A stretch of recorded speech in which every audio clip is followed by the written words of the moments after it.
మొదటి నకిలీ గురించి మాట్లాడుకున్నాం, నకిలీ మద్యం. రెండవ నకిలీ వార్తలు వ్యాపింపజేయడం మహాప్రమాదమైందండి. అన్నిటికన్నా అన్ని నకిలీలలో, ప్రపంచంలో ఉన్న అన్ని నకిలీలలో అత్యంత ప్రమాదకరమైన నకిలీ ఫేక్ న్యూస్. వీటి వల్ల సొసైటీ ముక్కలైపోతుంది. ప్రజలు కొట్టుకుంటారు, మనుషులు ఒకళ్ళ మీద ఒకళ్ళ ద్వేషం పెరిగిపోతుంది. మతాలను చూపించి విడగొడతారు, మతాలను చూపించి, కులాలను చూపించి విడగొడతారు, ప్రాంతాలను చూపించి విడగొడతారు, భాషలను చూపించి విడగొడతారు. ఒకటి కాదండి, ఈ ఫేక్ న్యూస్ ప్రమాదం ఒకటి కాదు, మనుషుల్నే విడగొట్టేస్తారు, కుటుంబాలను విడగొట్టేస్తారు, భార్యాభర్తలు కలిసి ఉన్న భార్యాభర్తలను కూడా విడగొట్టేస్తారు. అంత ఘోరమైన ప్రమాదమైనది ఫేక్ న్యూస్. ఈ ఫేక్ న్యూస్ వ్యాపింపజేయడంలో వైఎస్ఆర్సీపీ అధినాయకుడు జగన్మోహన్ రెడ్డి ఏం చదువుకున్నాడో నాకు తెలియదు, కానీ ఈ ఫేక్ న్యూస్ వ్యాపింపజేయడంలో అతనితో పోటీ పడే వ్యక్తి ప్రపంచంలోనే లేడు. ఎవరు సరిపోరు అతనికి. తండ్రి పదవిని అడ్డం పెట్టుకుని సంపాదించిన వేలాది కోట్లాది రూపాయలు, తను ముఖ్యమంత్రిగా సంపాదించిన అవినీతి కోట్లాది రూపాయలు, కోట్లాది రూపాయలు, ఈ డబ్బుతోటి సోషల్ మీడియా సైన్యాన్ని మెయింటైన్ చేస్తున్నాడు. ఎందుకు ఆ సైన్యం? సొసైటీని విడగొట్టాలి, మనుషులను విడగొట్టాలి, అరాచకం సృష్టించాలి, శాంతి భద్రతలు భగ్నం చేయాలి, పరిశ్రమలు రాష్ట్రానికి రాకూడదు, పోలవరం ప్రాజెక్ట్ అవ్వకూడదు, అమరావతి అసలు కంప్లీట్ అవ్వకూడదు. ఏది రాష్ట్రం నాశనం అయిపోవాలి ఆయన కోరిక. అప్పుడే తన చెప్పు చేతుల్లో ఉంటుంది ఒక నియంతృత్వ ఆలోచన, దుర్మార్గమైన ఆలోచన, దౌర్జన్యపూరితమైన ఆలోచన, కపటతో కూడిన ఆలోచన. ఇటువంటి ఆలోచనలతో ఉన్నవాళ్లే ఇటువంటి ఫేక్ న్యూస్ను వ్యాపింపజేస్తారు. ఇంకొక కారణం కూడా ఉంది. చంద్రబాబు నాయుడు గారి దగ్గరున్న అలుసు, ఆయన చర్యలు తీసుకోలేడు తొందరగా. తప్పు చేసిన వాళ్ళ మీద చర్యలు తొందరగా తీసుకోలేడు, ముఖ్యంగా రాజకీయ నాయకుల మీద. అలా రాజకీయ నాయకుల మీద చర్యలు తీసుకుంటే, తప్పు చేసిన చర్యలు తీసుకుంటే ఎక్కడ ప్రజల్లో సింపతి వచ్చేస్తుందో, రేపొద్దున ఎలక్షన్లో నాకు నష్టం వస్తుందేమో అన్న ఆలోచనలతోటి ఆయన చర్యలు తీసుకోడు. చూస్తున్నాం కదా, 40 సంవత్సరాలు బట్టి చూస్తున్నాం. రాజకీయ నాయకుల మీద తప్పు చేసిన ఆయన చర్యలు తీసుకోడు, క్షమించాను వదిలేశానంటాడు.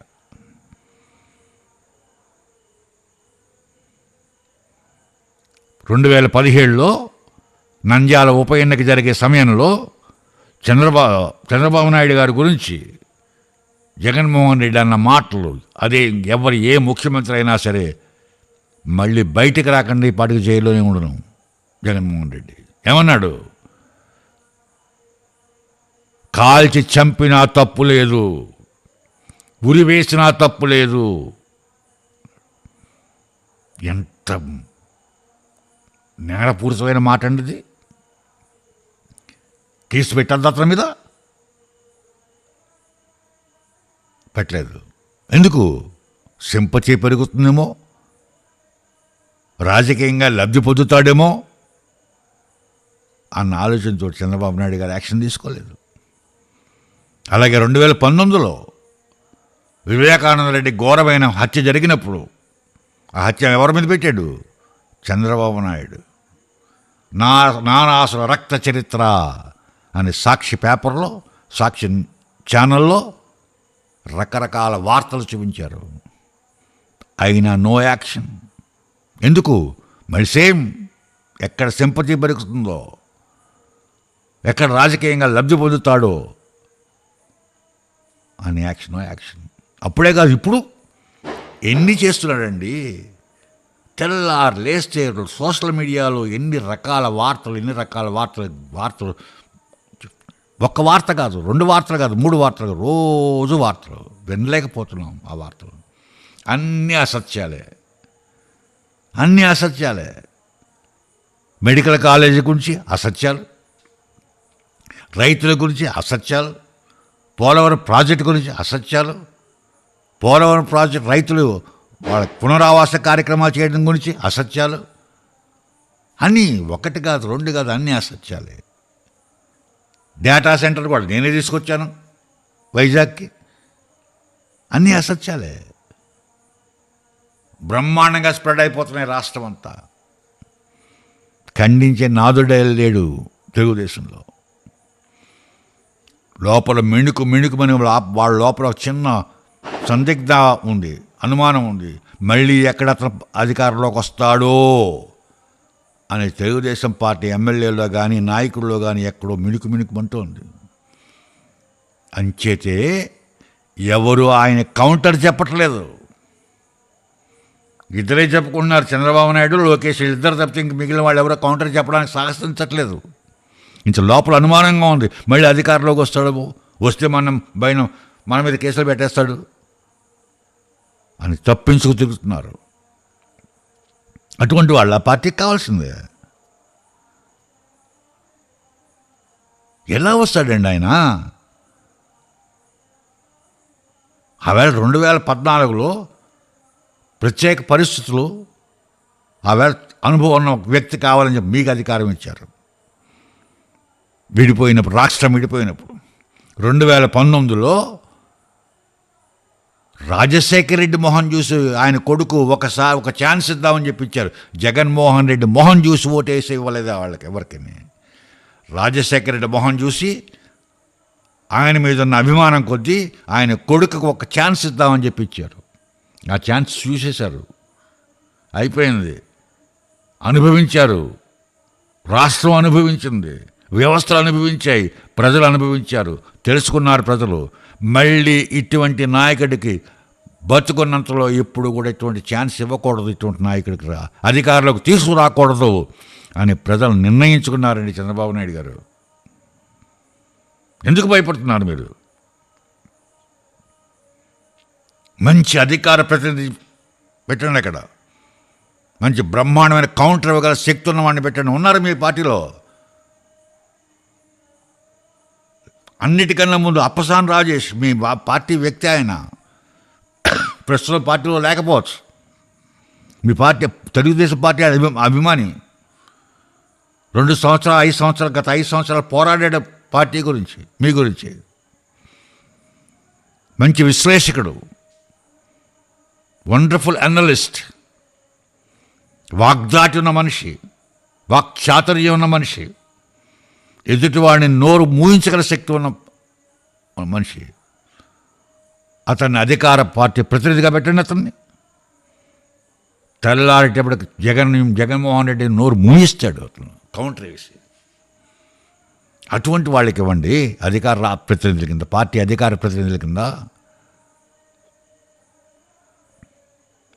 అప్పసాని రాజేష్ వండర్ఫుల్.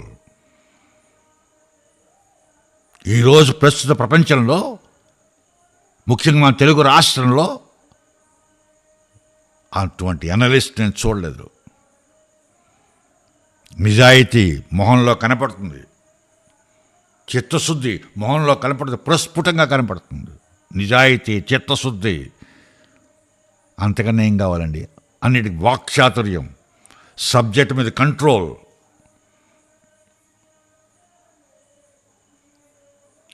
మంచి జ్ఞానం ఉన్న మనిషి. అటువంటి వ్యక్తిని అపాయింట్ చేసుకోండి. మీరు తెలుగుదేశం పార్టీ అధికార పార్టీ ప్రతినిధిని అపాయింట్ చేసుకోండి. తెల్లారేటప్పటికి అందరి నోళ్ళు మూయిస్తాడు అతను. మీ పార్టీలో ఉన్నవాళ్ళు వాళ్ళేం రక్షించరు పార్టీని, వాళ్ళేం సమాధానం చెప్పలేరు, కౌంటర్ చెప్పలేరు. జగన్మోహన్ రెడ్డి పేరు చెప్తేనే వణికిపోతున్నారండి వాళ్ళేం చెప్తారు కౌంటర్? ఇంకా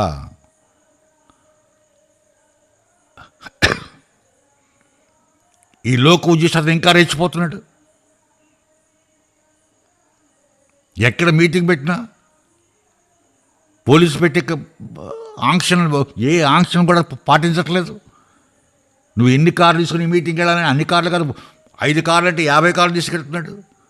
500 మంది జనం అంటే 5,000 మంది జనం తీసుకెళ్తున్నాడు మీటింగ్లకి. మీరు ఎందుకు ఇంప్లీడ్ అవ్వరు సిబిఐ కోర్టులో, ఏసీబీ కోర్టులో, తెలంగాణ కోర్టులో?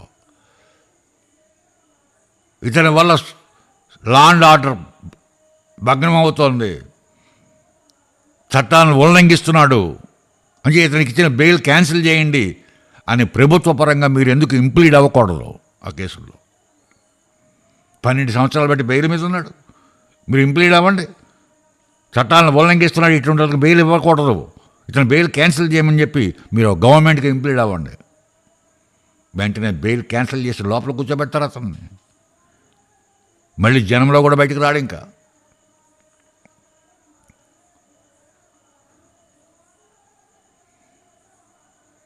ఒక అత్యంత ప్రమాదకరమైన అటామిక్ బాంబ్, హైడ్రోజన్ బాంబు కన్నా ఎక్కువ ప్రమాదకరమైన, 10 రెట్లు ఎక్కువ ప్రమాదకరమైన ఫేక్ న్యూస్ను వ్యాపింపజేస్తుంటే మీరు ఏ చర్యలు తీసుకోకపోతే ఏమనాలి? చంద్రబాబు నాయుడు గారు మిమ్మల్ని, లోకేష్ గారు ఏమనాలి మిమ్మల్ని?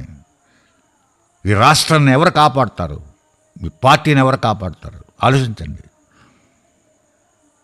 అటువంటి వ్యక్తులను క్షమించకూడదు.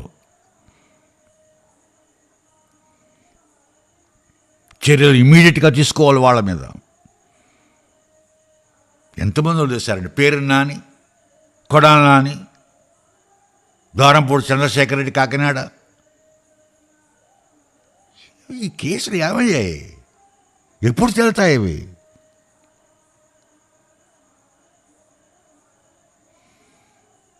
చాలా అన్యాయం. రాష్ట్రానికి చాలా అన్యాయం చేస్తున్నారు వీరు, చాలా అన్యాయం చేస్తున్నారు వీరు. అన్యాయమే కాదు నేనైతే మాత్రం అన్యాయం చేస్తున్నారు, తప్పు చేస్తున్నారు అని కాదు, మీరు నేరమే చేస్తున్నారు. ఒక నేరం చేసిన ముద్దాయిని మీద మీరు చర్యలు తీసుకోకపోతే మీరు నేరం చేసిన వాళ్ళే అవుతారు. ఇంకా చంద్రబాబు నాయుడు గారు, లోకేష్ గారు ఆలోచించండి. ఆలోచించి ఇప్పుడైనా చేసిన తప్పులు సరిదిద్దుకుని అతని మీద ముఖ్యంగా ఇమ్మీడియట్గా నాంపల్లి, హైదరాబాద్ ఏసీబీ కోర్టులో ఇంప్లీడ్ అవ్వండి. అతను బెయిల్ రద్దు చేయడానికి ఇంప్లీడ్ అవ్వండి. చట్టాలను ఉల్లంఘిస్తున్నాడు అతను బెయిల్ రద్దు చేయమని చెప్పి ఇంప్లీడ్ అవ్వండి ముందు ఫస్ట్. తర్వాత అన్ని కేసులు పెట్టండి. అతను నంద్యాలలో మాట్లాడిన మాటకి, నరకాసు రక్త చరిత్ర అన్నదానికి, సాక్షి మీద, ఆయన మీద కేసులు పెట్టండి. అప్పుడే ఈ రాష్ట్రానికి పట్టిన శని విరగడవుతుంది. అలా చేస్తారని ఆశిస్తున్నాం, చేయాలని కోరుకుంటున్నాం. చేయాలని కోరుకోవడమే కాదు, డిమాండ్ కూడా చేస్తున్నాం.